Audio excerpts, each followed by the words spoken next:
ಗಾಂಧಿ ಪಾಪ ಕೋಪದಿಂದ ಹತಾಶೆಯಿಂದ ಎದ್ದು ವೈದ್ಯಾಧಿಕಾರಿಗಳು ಇದ್ದಂತಹ ಕೊಠಡಿಗೆ ನುಗ್ಗಿಬಿಡ್ತಾನೆ. ಅದಾದ ಮೇಲೆ ಆತನ ಹಿಂದೆಯೇ ಆತನ ತಾಯಿ ಕೂಡ ಒಳಗಡೆ ಹೋಗೋ ಪ್ರಯತ್ನವನ್ನು ಮಾಡ್ತಾ ಇದ್ಲು. ಆ ಮಗು ಒಳಗಡೆ ಹೋಗಿದ ತಕ್ಷಣ ಆ ಡಾಕ್ಟ್ರು ಕತ್ತೆತ್ತಿ ಆ ಮಗುವನ್ನು ನೋಡ್ದ. ಆ ಮಗುವಿನ ಒಂದು ಹೊರಗಿನ ಬಾಹ್ಯ ಒಂದು ಪರ್ಸ್ನಾಲಿಟಿ, ವ್ಯಕ್ತಿತ್ವ ಹೇಗಿತ್ತು ಅನ್ನೋದನ್ನು ಇಲ್ಲಿ ಹೇಳ್ತಾ ಇದ್ದಾರೆ ನೋಡಿ. ಸುಮಾರು ಎತ್ತರದ ನರಪೇತಲ ಅಗಲ ಕಿವಿಗಳ ಹೊಟ್ಟೆ ಡುಬ್ಬಣ್ಣನ ಹಾಗೆ ಇರುವಂತಹ ಆ ಒಂದು ಮಗು ಆತನ ಮುಂದೆ ನಿಂತಿತ್ತು. ವ್ಯಕ್ತಪಡಿಸಲಾಗದಂತಹ ಯಾವುದೋ ಒಂದು ನೋವು, ರೋಷ, ವೇಷ ಆ ಮಗುವಿನ ಮುಖದಲ್ಲಿ ಕಾಣಿಸ್ತಿತ್ತು. ಹುಡುಗನೇ ಮತ್ತೆ ಹೇಳ್ದ, ನನ್ನೊಸಿ ನೋಡಿ ಅಂತ. ವೈದ್ಯರಿಗೆ ಈ ಅಪರೂಪದ ವ್ಯಕ್ತಿಯನ್ನು ಕಂಡು ಸ್ವಲ್ಪ ಕುಚೇಷ್ಟೆ ಮಾಡಬೇಕು ಅಂತ ಅನಿಸಿರಬೇಕು. ಹಾಗನ್ನಿಸ್ತು ಆತನಿಗೆ. ಅವನನ್ನೇ ದಿಟ್ಟಿಸಿ ನೋಡ್ತಾ ಹೇಳ್ದ, ಒಸಿ ಏನೋ ಚೆನ್ನಾಗೇ ನೋಡಿದೆ, ನಿನ್ನ ಹೊಟ್ಟೆ ದಪ್ಪ, ಕೈ ಕಾಲು ಸಣ್ಣ, ಕಿವಿಗಳು ಮಾತ್ರ ಗಾಂಧಿ ಕಿವಿಗಳು ಇದ್ದಾಗಿದ್ದಾವಲ್ಲೋ ಅಂತ ರೇಗಿಸಿದ್ರು. ಹುಡುಗ ತನ್ನ ಬಲಗೈಯನ್ನು ಮುಂದಕ್ಕೆ ಚಾಚಿ, ನನಗೆ ಕಾಯಿಲೆ ಏನು ನೋಡಿ ಅಂತ ಬೇಡ್ಕೊಂಡ. ನಿಮ್ಮ ದಮ್ಮಯ್ಯ ಕೋಪ ಮಾಡ್ಕೊಳ್ದೆ ನೋಡಿ ಸ್ವಾಮಿ, ಇವನೊಬ್ಬನೇ ನನಗೆ ಗಂಡು ಮಗ ಅಂತ ಇರೋನು ಅಂತ ಆ ತಾಯಿ ಕೂಡ ಗೋಗರಿತ ಬೇಡ್ಕೋತಾ ಇದ್ದಾಳೆ ಡಾಕ್ಟ್ರ್ ಹತ್ರ.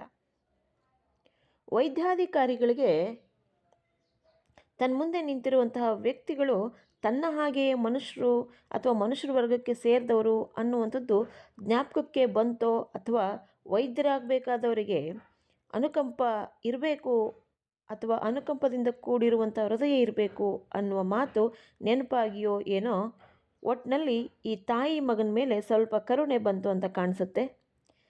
ಇವನು ನಿನ್ನ ಮಗನೇನಮ್ಮ ಅಂತ ಕೇಳಿದ್ರು ವೈದ್ಯರು.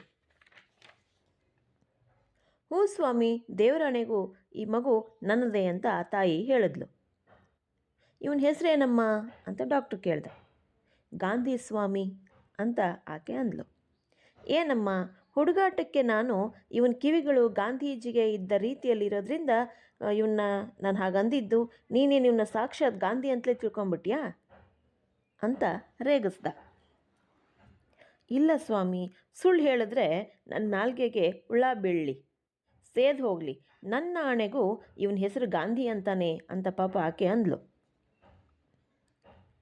ನನ್ನ ಹೆಸರು ದೇವ್ರ ಸತ್ಯವಾಗ್ಲೂ ಮಹಾತ್ಮ ಗಾಂಧಿ ಅಂತಾನೆ ಅಂತ ಆ ಹುಡುಗ ಧೈರ್ಯವಾಗಿ ದೃಢ ನಿಲುವಿನಿಂದ ಹೇಳ್ದ. ಯಾಕೆಂದರೆ ಪಾಪ ಆ ಹೆಸರಿಗಿರೋ ಶಕ್ತಿ ಹಾಗೆ ಅವನಿಗೆ ಹೆಮ್ಮೆ ಅನ್ನಿಸ್ತು ಪಾಪ. ಗಾಂಧಿ? ವೈದ್ಯಾಧಿಕಾರಿ ಬೆಪ್ಪಾಗಿ ಹೋದ. ಅವನ ವೈದ್ಯಕೀಯ ಜೀವನದ ಇದುವರೆಗಿನ ಸರ್ವೀಸ್ನಲ್ಲಿ ಅವಧಿಯಲ್ಲಿ ಈ ಥರದ ಕಾಕತಾಳ ನ್ಯಾಯವನ್ನು ಆತ ಕಂಡಿರಲಿಲ್ಲ ಅನಿಸುತ್ತೆ. ಹಾಗಾಗಿ ಕೇಳಿಯೂ ಇರಲಿಲ್ಲ. ತನ್ನ ಜೀವಿತದ ಅವಧಿಯಲ್ಲಿ ಒದಗಿ ಬಂದಂತಹ ಈ ಒಂದು ಘಟನೆಯನ್ನು ಆತ ತೀರ ಅಪರೂಪ ಅನಿಸಿ ಅದನ್ನು ತನ್ನ ಸಹೋದ್ಯೋಗಿಗಳು ಕೂಡ ಹಂಚ್ಕೋಬೇಕು ಅಂಥೇಳಿ ಜವಾನನನ್ನು ಕರೆದು ಸಹೋದ್ಯೋಗಿಗಳನ್ನ ಕರಿ ಅಂತ ಹೇಳ್ದ. ನೋಡೋ ನಾಯ್ಡು, ನರಸಿಂಹಮೂರ್ತಿ, ಸರಸಮ್ಮ ಇವರನ್ನು ಬೇಗನೆ ನಾನು ಬರಹೇಳ್ದೆ ಅಂತ ಕೂಗಯ್ಯ ಅಂತ ಅಂದರು. ವೈದ್ಯಾಧಿಕಾರಿ ಹೇಳಿದ್ದನ್ನು ಕೇಳಿ ಕಿಸಕ್ಕನೆ ನಕ್ಬಿಟ್ರು. ಅದರಲ್ಲಿಯೂ ಈಗ ತಾನೇ ಕುಟುಂಬ ಯೋಜನೆಯ ವಿಸ್ತರಣಾಧಿಕಾರಿಯಾಗಿ ಕೆಲಸಕ್ಕೆ ಸೇರಿದಂತಹ ನರಸಿಂಹಮೂರ್ತಿ ತಾನು ಇದನ್ನು ನಂಬೋದಿಲ್ಲ ಅನ್ನುವ ರೀತಿಯಲ್ಲಿ ಕಿಸಕ್ಕಂತ ನಕ್ಬಿಟ್ಟ. ವೈದ್ಯರಿಗೆ ಸ್ವಲ್ಪ ಕೋಪ ಕೆರಳಿ, ಬೇಕಾದರೆ ಅವನ್ನೇ ಕೇಳ್ರಿ ಅಂತ ಅಂದರು ಆ ವೈದ್ಯಾಧಿಕಾರಿ. ನರಸಿಂಹಮೂರ್ತಿ ವೈದ್ಯಾಧಿಕಾರಿಗಳ ಕುರ್ಚಿಯ ಮೇಲೆ ಗೋಡೆಗೆ ತೂಗು ಹಾಕಿರುವಂತಹ ಒಂದು ಫೋಟೋವನ್ನು ತೋರಿಸಿ ಕೇಳ್ದ, ಲೋ ಹುಡುಗ, ಆ ಫೋಟೋ ಯಾರ್ದಯ್ಯ ಅಂತ. ಅದು ಗಾಂಧೀಜಿಯವ್ರದ್ದಾಗಿತ್ತಲ್ಲ, ಹಾಗಾಗಿ. ಮಹಾತ್ಮ ಗಾಂಧಿಯವ್ರದ್ದು ಇದನ್ನು ಕಾಣನೆ ಅಂತ ಅಂತು ಪಾಪ ಹುಡುಗ. ನಿನ್ನ ಹೆಸರೇನಯ್ಯ ಅಂತ ಕುಚೇಷ್ಟೆ ಮಾಡ್ದ ಆ ನರಸಿಂಹಮೂರ್ತಿ. ಮಹಾತ್ಮ ಗಾಂಧಿ ಸಾರ್. ಸುಳ್ಳು ಹೇಳಬೇಡ ಅಂದ ಈತ. ಸುಳ್ಳು ಹೇಳಿ ನಿಮ್ಮ ತಾವು ನಾನು ಯಾವ ಸಾಮ್ರಾಜ್ಯ ಈಸ್ಕೋಬೇಕು ಎಲ್ಲರೂ ನಾಲ್ಗೆ ಸೇದಿ ಹೋದವರ ಹಾಗೆ ನಿಂತ್ಕೊಂಡಿದ್ರು.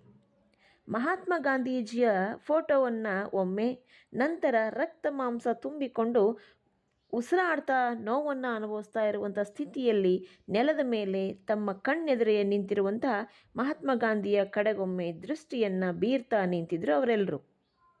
ವೈದ್ಯಾಧಿಕಾರಿ ಮತ್ತು ಅವನ ಬಳಗ ಜಗತ್ತಿನ ಮೇಲೆ ತೀರಾ ಸೋಜಿಗದ ವಿಷಯವನ್ನು ಕಂಡವರ ಹಾಗೆ ನಿಂತಿದ್ದನ್ನು ಕಂಡು ಮಹಾತ್ಮ ಗಾಂಧಿಗೆ ಬೇಸರವಾಯಿತು. ಫೋಟೋದಲ್ಲಿರುವಂತಹ ಗಾಂಧಿಗೋ ಅಥವಾ ಆ ಹುಡುಗನಿಗೋ ಅನ್ನೋದನ್ನು ಓದುಗರು ಅರ್ಥ ಮಾಡಿಕೊಳ್ಬೇಕು. ನನ್ನ ಕಾಯಿಲೆ ನೋಡಿ ನನ್ನ ಹಣೆಬರ ಎಂದ ಆ ಹುಡುಗ. ನಿನಗೆ ಈ ಹೆಸರು ಯಾರು ಕಟ್ಟಿರೋರು ಅಂತ ಕೇಳಿದ್ರು ಅವರೆಲ್ಲ. ನಮ್ಮ ಅಯ್ಯ ಕರಿಸಿದ್ದೇಗೌಡ ಅಂತ ಅವನೇ. ವೈದ್ಯಾಧಿಕಾರಿ ಮಿಡ್ ವೈಫ್ ಅಮ್ಮನವರನ್ನು ಕರೆದು ಗಾಂಧಿಯನ್ನು ಪರೀಕ್ಷೆಯ ಕೊಠಡಿಗೆ ಕರೆದುಕೊಂಡು ಹೋಗಿ ಮಲಗಿಸೋದಕ್ಕೆ ಹೇಳಿದ್ರು. ಅವಳು ಹಾಗೆ ಮಾಡಿದ್ಲು. ಅಂದರೆ ಆತನ ಹೆಸರನ್ನು ಇಟ್ಟಿದ್ದು ಅವರ ತಾತ ಕರಿಸಿದ್ದೇಗೌಡ ಅಂತ. ಆ ಮಗು ಹಂಗೆ ಹೇಳಿದ ತಕ್ಷಣ ಬಹುಶಃ ಅವರಿಗೆ ಅರ್ಥ ಇರ್ಬೋದು ಅಂತ. ಹಾಗಾಗಿ ಆಕೆಯನ್ನು ಮಿಡ್ ವೈಫನ್ನು ಕರೆಸ್ಬಿಟ್ಟು ಆ ಮಗುವನ್ನು ಕೊಠಡಿಯಲ್ಲಿ ಮಲಗಿಸು ಅಂತ ಹೇಳಿದ್ರು. ನಾಲ್ಗೆ, ಕಣ್ಣು, ಗಂಟ್ಲು ನೋಡಿದ ಮೇಲೆ ಹೃದಯದ ಆ ಒಂದು ಶ್ವಾಸಕೋಶಗಳ ಪರೀಕ್ಷೆಯನ್ನು ಮುಗಿಸಿ ಹೊಟ್ಟೆಯನ್ನು ಪರೀಕ್ಷೆ ಮಾಡಿದಾಗ ವೈದ್ಯಾಧಿಕಾರಿ ಗಾಂಧಿಯ ತಾಯಿಯ ಕಡೆ ತಿರುಗಿ, ನಿನ್ನ ಹೆಸರೇನಮ್ಮ ಅಂತ ಕೇಳಿದ್ರು. ನಿಂಗಮ್ಮ ಸ್ವಾಮಿ ಅಂತ ಆಕೆ ಅಂದ್ಲು. ನೋಡಮ್ಮ, ನಿಮ್ಮ ಹುಡುಗನಿಗೆ ಹೊಟ್ಟೆಯಲ್ಲಿ ನೀರು ಸೇರಿಕೊಂಡಿದೆ, ಜೊತೆಗೆ ಕಾಲುಗಳು ಕೂಡ ಸಿಕ್ಕಾಪಟ್ಟೆ ಊದ್ಕೊಂಡಿದ್ದಾವೆ. ಇದು ಹೃದಯಕ್ಕೆ ಸಂಬಂಧಪಟ್ಟಂತಹ ಕಾಯಿಲೆ. ಆಗಲೇ ಕಪ್ಪು ಇಲಿಗೂ ಕಾಯಿಲೆ ಹಬ್ಬಿ ಅದು ಮುಟ್ಟಿದರೆ ಸಾಕು ಗಾಂಧಿ ನೋವು ಅಂತ ಬಡ್ಕೋತಾನೆ. ಕಪ್ಪು ಇಲಿ ಅಂತ ಹೇಳಿದ್ರೆ ಲಿವರ್. ಅಂದರೆ ಆ ಮಗುವಿನ ಹೊಟ್ಟೆನಲ್ಲಿ ನೀರು ತುಂಬಿಕೊಂಡು ಕಾಲು ಊತ ಬಂದಿದೆ, ಲಿವರ್ ಕೂಡ ಸ್ವಲ್ಪ ಡ್ಯಾಮೇಜ್ ಆಗಿದೆ ಅನ್ನೋದು ಅಂತ ಹೇಳ್ದ. ಏನೋ ಸ್ವಾಮಿ, ನಿಮ್ಮ ಎಕ್ಕಡ 3 ಮೈಲಿ ನಡಿಬೇಕಾದ್ರೆ 30 ತಾವು ಕುಂತ್ಕೊಂಡು ತೆವಳ್ಕೊಂಡು ಬಂದ, ಉಳಿಸಿಕೊಡಿ, ನಾಳಾಕೆ ನಮ್ಮ ಅಪ್ಪನ ಕರ್ಕೊಂಡು ಬರ್ತೀನಿ, ತಂದೆ ಇಲ್ಲದ ತಬ್ಲಿ ಅಂತ ಆಕೆ ಬೇಡ್ಕೊತಾ ಇದ್ದಾಳೆ. ನೋಡಿ, ಅಷ್ಟು ನೋವು ತುಂಬಿಕೊಂಡಿರೋ ಆ ಮಗು ಒತ್ತಾರೆಗೆ ಎದ್ದು ಬರಬೇಕು ಅಂದರೆ ಎಷ್ಟು ಟೈಮ್ಗೆ ಎದ್ದಿರಬೇಕು, ಅಲ್ಲಿಂದ ನಡ್ಕೊಂಡು ಬರಲಿಕ್ಕೆ. ಸೂರ್ಯ ಹುಟ್ಟೋದಕ್ಕಿಂತ ಮುಂಚೆ ಆಸ್ಪತ್ರೆಗೆ ಬಂದಿದ್ದಾರೆ ತಾಯಿ ಮಗು.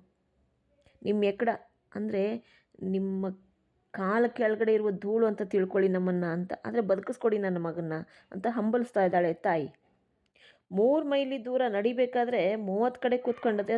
ಅದ್ರ ದೇಹದ ಬಾಧೆ ಆ ಮಗುವಿಗೆ ಗೊತ್ತು.